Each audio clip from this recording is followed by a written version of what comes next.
Hello प्यारे बच्चों, स्वागत है आप सभी लोग का हमारे यूट्यूब चैनल के मैथमेटिक्स एजुकेशन पर। दोस्तों, आज हम लोग एल्कोहल फिनाइल चैप्टर के नए क्वेश्चंस के बारे में देखने जा रहे हैं जो नीट के 2010 में और 2009 में पूछा गया है।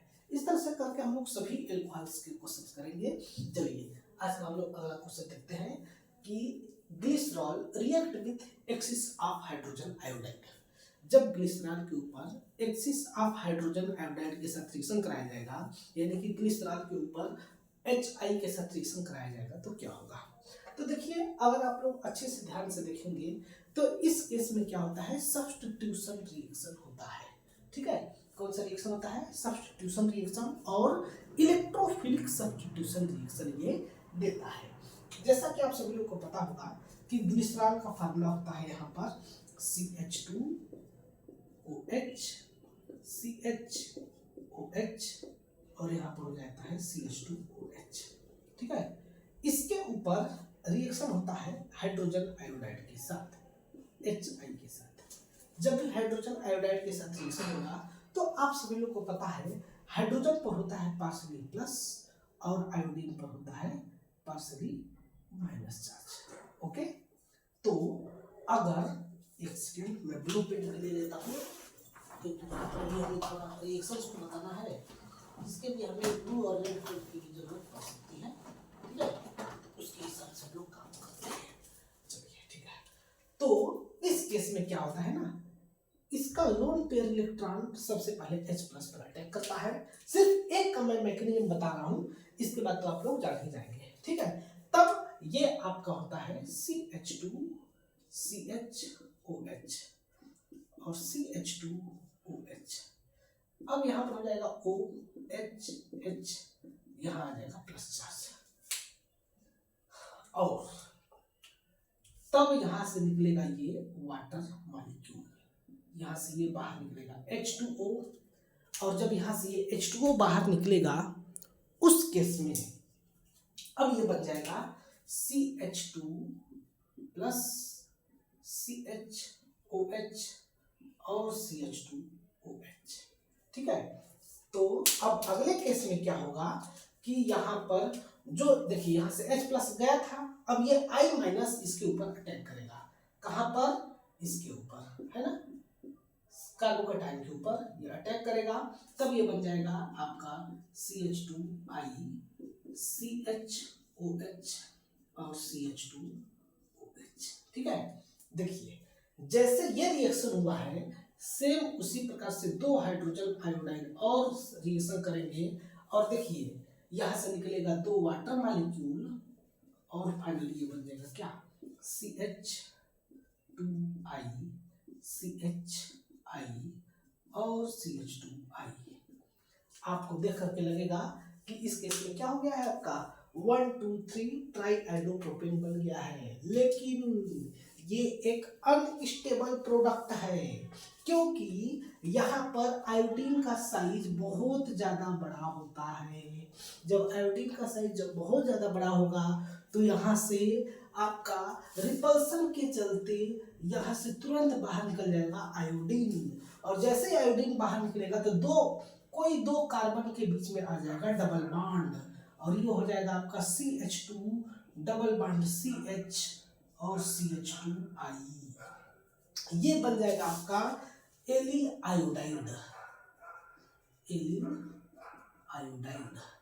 लेकिन अब बच्चे सोचेंगे कि एलिल आयोडाइड तो आप सब ने दिया है, यही सही होगा, लेकिन ऐसा बिल्कुल भी नहीं होगा, क्योंकि इस केस में बोला गया है कि एक्सिस में HI का प्रयोग करना है।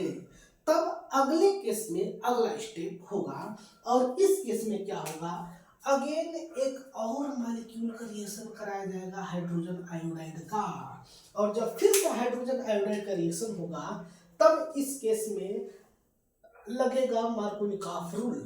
पहला वाला स्टेप, यहाँ तक का जो स्टेप था वो था इलेक्ट्रोफिलिक सब्स्टिट्यूशन रिएक्शन, फिर यहाँ पर हुआ एलिमिनेशन रिएक्शन, अब यहाँ पर होगा एडिशन रिएक्शन। जब HI के साथ रिएक्शन होगा तो अब इस केस में क्या होगा, यहाँ पर अब आपका होगा एडिशन रिएक्शन। जब एडिशन रिएक्शन होगा तो इस केस में मार्कोनिकॉफ रूल लगेगा और हाइड्रोजन वहां जाएगा जहां हाइड्रोजन की संख्या अधिक है, आयोडीन वहां आएगा जहां पर हाइड्रोजन की संख्या कम है। तब ये बन जाएगा आपका CH3 CHI और CH2I। अभी भी गेम खत्म नहीं हुआ है, अभी एक और स्टेप होगा। देखिए अब यहाँ से फिर से ये दोनों आयोडीन बाहर निकलेंगे, ये दोनों आयोडीन फिर से बाहर निकलेगा और फिर से ये बन जाएगा प्रोपीन। क्या बनेगा यहाँ से? प्रोपीन बन जाएगा CH3 CH double bond CH2।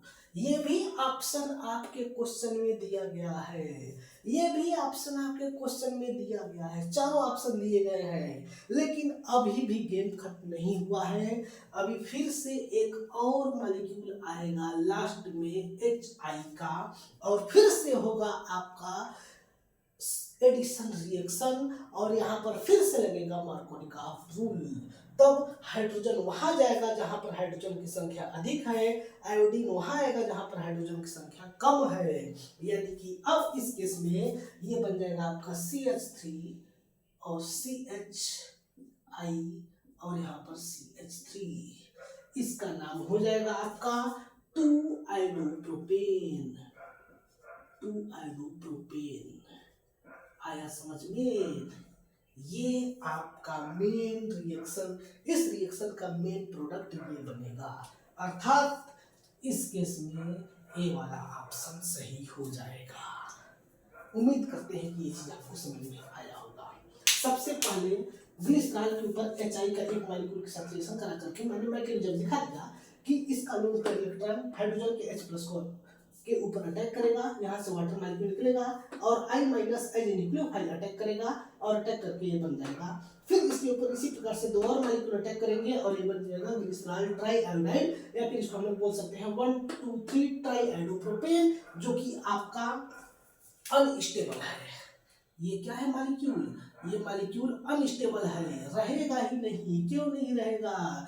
क्योंकि छोटे बच्चे के हाथ में आपने जो है पहाड़ थमा दिया है, तो नहीं रहेगा ना। कार्बन 2p ऑर्बिटल, और ये आपका देखो आयोडीन जेनान के बगल में है 5p ऑर्बिटल रख करके बैठा है। कार्बन इतनी छोटा सा, आयोडीन इतना बड़ा, कैसे संभालेगा? नहीं संभाल पाएगा ना। तुरंत जो है कि रिपल्सन होगा और कहीं या तो ये दोनों या ये दोनों जगह से आयोडीन को निकालेगा और ला देगा डबल बॉन्ड। जैसे ही डबल बॉन्ड आ जाएगा तो फिर से एक और मॉलिक्यूल अटैक करेगा HI। देखिए अगर आपका एक्सिस नहीं लिखा होता तो एलिल आयोडाइड आपका प्रोडक्ट हो जाता, यहीं तक बनता। लेकिन आपके पास एक्सिस में HI बोला है ना, तो यहाँ पर फिर से एक और मॉलिक्यूल आएगा HI का, एक हाइड्रोजन यहाँ, एक आयोडीन यहाँ आ जाएगा। अब फिर से क्या हो गया? अनस्टेबल हो जाएगा। ये भी क्या होगा? लेस स्टेबल होगा। जब ये भी लेस स्टेबल होगा तो यहाँ से दोनों जगह से आयोडीन निकलेगा। जैसे आयोडीन निकलेगा तो यहाँ पर फिर से क्या बन जाएगा? प्रोपीन बन जाएगा। अब जैसे ही प्रोपीन बना तो फिर से एक और मॉलिक्यूल अटैक करेगा और लगेगा मार्कोनिकॉफ रूल, यहाँ लगेगा हाइड्रोजन, यहाँ लगेगा आयोडीन और बन जाएगा 2-आइडोप्रोपेन। उम्मीद करते हैं कि ये रिएक्शन आपको समझ में आ गया होगा। इसीलिए नीट में पूछा गया है, क्योंकि अच्छा क्वेश्चन है। जेई में भी ये क्वेश्चन आ सकता है। 2026 के बच्चे ध्यान में रखेंगे, कभी भी पूछ सकता है। अब अगला क्वेश्चन लेते हैं, ठीक है। अब अगला क्वेश्चन दिया गया है यहाँ पर कि एथेनॉल के ऊपर रिएक्शन कराया जाता है फास्फोरस ट्राइब्रोमाइड का, फिर बनता है X के ऊपर एल्कोहलिक KOH के साथ रिएक्शन कराया जाता है, बनता है Y के ऊपर H2SO4 और H2O का रिएक्शन कराया जाता है रूम टेम्परेचर पर और इसको हीट दिया जाता है तो बनता है Z। तो ये Z क्या है बता दो। तो यहाँ पर 4 ऑप्शन दिया गया है, उसमें से पूछ रहा है। हमारे पास जगह कम है इसलिए मैं यहाँ से लिखना स्टार्ट करता हूँ, ठीक है। अब ये 4 ऑप्शन है, ऑप्शन को अभी नहीं मिटाएंगे। चलिए स्टार्ट करते हैं लिखना, ठीक है ना, बिना समय गवाए। देखिए ये है आपका एथेनॉल। ये सभी रिएक्शन आप सभी बच्चे जानते होंगे, बहुत ही इजी रिएक्शन है। ये है आपका एथेनॉल। एथेनॉल के ऊपर जब हम लोग रिएक्शन कराएंगे PBr3 का, ठीक है, PBr3 का जब यहाँ पर रिएक्शन होगा तो इसको बैलेंस करने के लिए यहाँ पर इसके 3 मॉलिक्यूल रिएक्शन करता है एथेनॉल का, और ये बन जाता है आपका CH3 CH2Br, ठीक है। और यहाँ से POH का होल थ्राइस बाहर निकलता है, 3 मॉलिक्यूल बनता है। हमें सिर्फ एक मॉलिक्यूल से मतलब है, रिएक्शन को बैलेंस नहीं करना है, इसके स्टोइकियोमेट्री से कोई लेना देना नहीं है। अब अगले केस में ये आपका कौन सा प्रोडक्ट हो गया, ये हो गया आपका एक्स नाम का प्रोडक्ट। अब इस एक्स के ऊपर अटैक होगा किसका, एल्कोहलिक पोटेशियम हाइड्रोक्साइड का।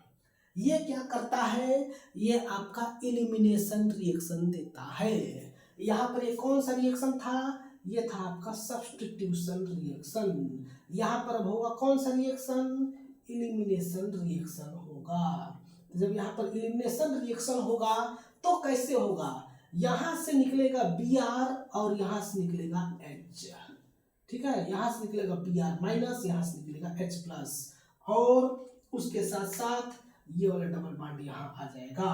तब ये क्या बन जाएगा, देखिए K और Br मिलकर के बन जाता है KBr, बाहर निकल जाता है, OH और H मिलकर के H2O यहाँ से बाहर निकल जाता है। मैकेनिज्म के बारे में समझना होगा तो आप कमेंट कर दीजिए, हम आपको इसका मैकेनिज्म भी बता देंगे, ठीक है। अब ये बन जाएगा आपका क्या, CH2 double bond CH2, alkene बन जाएगा, एथीन बन जाएगा। इस एथीन को हम लोग यहाँ पर नाम देंगे Y, यही वाला ये एथीन बनेगा। अब क्या होगा, अब देखिए, अब यहाँ पर हमको रिएक्शन कराना है सबसे पहले H प्लस का, ठीक है, पहला रिएक्शन H प्लस का, दूसरा रिएक्शन H2O का। चलिए पहले कराते हैं। तब इस केस में होगा क्या कि ये पाई बॉन्ड H प्लस के ऊपर अटैक करेगा, दोनों तरफ का इन्वायरमेंट सेम है तो किसी एक कार्बन पर जाकर के H प्लस लग जाएगा, और जिस कार्बन पर लगेगा उसके अपोजिट कार्बन पर आ जाएगा प्लस चार्ज। तब ये आपका बन जाएगा CH2, और मान लीजिए यहाँ पर हमने प्लस चार्ज हाइड्रोजन को लगा दिया, तब बगल वाले कार्बन पर आ जाएगा प्लस चार्ज, 1 डिग्री कार्बन का टाइम। अब अगले केस में सेकेंड वाला आपका दिया गया है H2O के साथ रिएक्शन, OHH, वाटर के साथ रिएक्शन कराना है। तो जैसा कि हम सभी लोग को पता है, वाटर के पास ऑक्सीजन के पास होता है लोन पेयर, तो वो अटैक करेगा किसके पास, इस कार्बन के ऊपर, और जैसे ही अटैक करेगा तब ये क्या बन जाएगा, CH3 CH2 OH H plus charge. और अब ये स्टेबल नहीं है क्योंकि हाइड्रोजन प्लस चार्ज है, हीट करना है, हीट कर देंगे।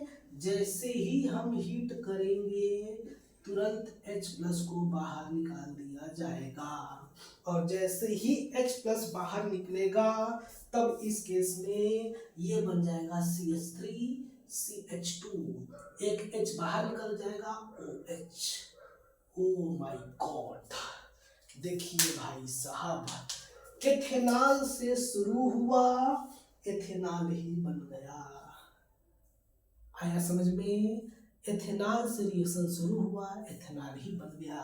कैसे, इतना तरीके से घूम करके एथेनॉल के ऊपर रिएक्शन हुआ फास्फोरस ट्राइब्रोमाइड का, सब्स्टिट्यूशन रिएक्शन दिया, OH हटा Br लगा, एल्कोहलिक के OH के साथ रिएक्शन कराया गया, एलिमिनेशन रिएक्शन दिया, एल्कीन बना, एल्कीन के ऊपर H प्लस का रिएक्शन कराया गया, एल्कील कार्बोकैटायन बना, एल्काइल कार्बोकैटायन के ऊपर वाटर का रिएक्शन कराया गया, आपका बना ऑक्सोनियम आयन, एथाइल का ऑक्सोनियम प्रोडक्ट बन गया। अब यहाँ पर हीट किया गया, H प्लस निकल करके फिर से एथेनॉल बन गया, जहां से शुरू हुआ वहीं पर खत्म हुआ। आया समझ में, इस प्रकार से इस रिएक्शन को करना था। कितना इजी रिएक्शन है बताइए। इस टाइप से नीट में क्वेश्चन पूछता है, नीट में इजी क्वेश्चन पूछता है, ज्यादा कठिन क्वेश्चन नहीं पूछता है, क्योंकि आप यहाँ पर 1 मिनट में एक क्वेश्चन करना है। जेई में आपको 3 मिनट में एक क्वेश्चन करना होता है, इसलिए वहां पर क्वेश्चन कठिन होता है, ठीक है ना।